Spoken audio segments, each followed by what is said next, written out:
নমস্কার, SD smile চ্যানেলে আপনাদের সকলকে স্বাগত। আজকের একটা কমন কোশ্চেন নিয়ে আলোচনা করব।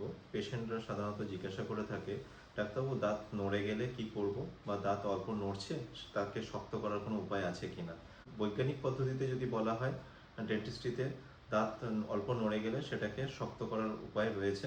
সেক্ষেত্রে আমরা অ্যাডহেসিভ স্প্লিন্ট ইউজ করা হয়, এবং সেই অ্যাডহেসিভ স্প্লিন্টটা দাঁতের সারফেসে, যেই দাঁতটা ধরুন নড়ছে বা অ্যাডজাসেন্ট যে দাঁতগুলো শক্ত হয়ে রয়েছে বা স্ট্রেংথ রয়েছে, তাদের সাথে আমরা সাপোর্ট নিয়ে অ্যাডহেসিভ স্প্লিন্ট আমরা কম্পোজিট মেটেরিয়ালের দ্বারা আমরা রেস্টোর করি এবং দাঁতকে পুনরায় আগের মতন সাপোর্ট এবং ফাংশনালি ফিরিয়ে দেওয়া যায়। তো সেইভাবে আমরা দাঁতটাকে রেস্টোর করা যায়, এবং সেই ব্যাপারে যদি আপনারা যোগাযোগ করতে চান, আমাদের সাথে স্মাইলোস্ক্যান ডেন্টাল ক্লিনিকে যোগাযোগ করতে পারেন।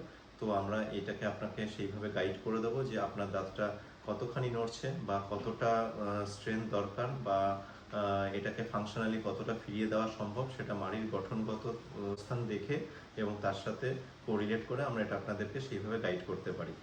আর আগামী দিনে আরও কিছু তথ্য পাওয়ার জন্য এই চ্যানেলটাকে লাইক, সাবস্ক্রাইব এবং শেয়ার করে দিন।